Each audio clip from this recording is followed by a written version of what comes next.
Dans cet extrait, Teddy Riner se fait attraper par derrière, ce qui est formellement interdit, sur un tatami.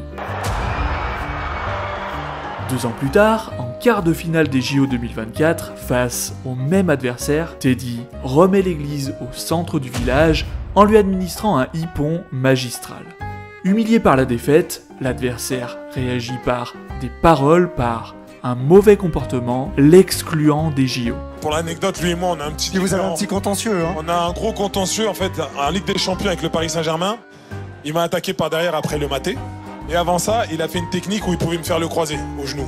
Donc il y avait un petit règlement de compte, voilà, et je pense que ça lui a pas plu le bel hippon que je lui ai mis. Et vous... Morale de l'histoire, on triomphe par les actes, pas par les mots. Alors dans le sport, ça paraît évident, parce que la seule façon de gagner, c'est d'être le plus fort. Mais dans la vie, c'est la même chose, et ce, même face à un supérieur hiérarchique qui a décidé de vous faire la peau. Un vizir avait servi son maître plus de 30 ans. Il était connu et admiré pour sa loyauté, son amour de la vérité et sa dévotion envers Dieu.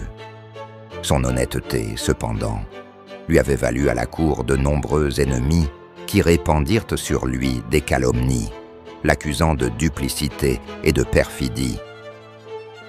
Ils firent tant et si bien que le sultan en vint à se méfier de l'innocent vizir et condamna finalement à mort l'homme qu'il avait si bien servi. Dans ce royaume, les condamnés à mort étaient attachés et jetés dans l'enclos où le sultan gardait ses chiens de chasse les plus féroces, et ceux-ci mettaient promptement la victime en pièces. Avant d'être jeté aux chiens, le vizir fit une ultime requête. « Je voudrais un sursis de 10 jours, dit-il. Je souhaite payer mes dettes, récupérer l'argent qui m'est dû, rendre aux gens ce qu'ils m'ont confié, partager mes biens entre les membres de ma famille et mes enfants, et trouver à ceux-ci un tuteur. » Après avoir reçu l'assurance que le vizir ne tenterait pas de s'échapper, le sultan accepta cette requête. Le vizir rentra chez lui, réunit une centaine de pièces d'or et rendit visite au maître du chenil.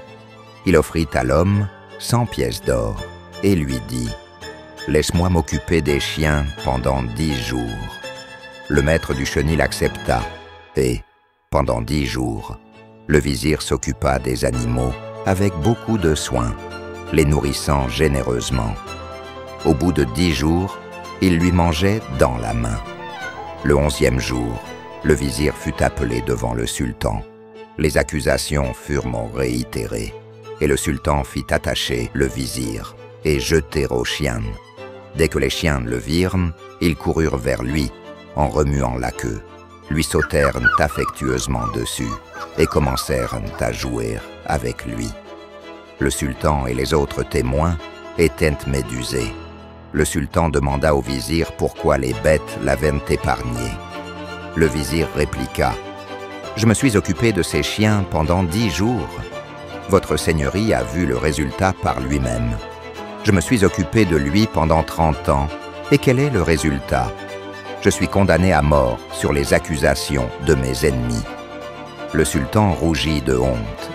Non seulement il pardonna au vizir, mais il lui offrit de somptueux vêtements et lui remit les hommes qui avaient sali sa réputation.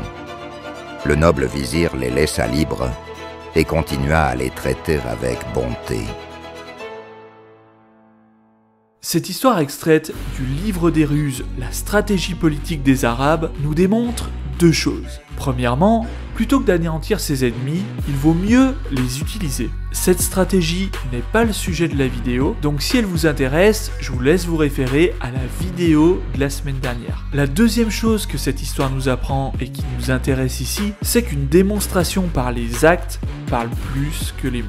Imaginez, qu'est-ce qui se serait passé si le vizir avait essayé de se défendre en prônant son innocence? Peut-être aurait-il persuadé le sultan, mais face à la cohésion des conspirateurs, il y a de fortes chances pour que le sultan le perçoive comme un coupable désespéré qui tente de sauver sa peau. Et donc, en transposant son histoire avec le sultan, en s'octroyant la loyauté des chiens, le sultan ne pouvait pas faire autrement que de comprendre son erreur de jugement.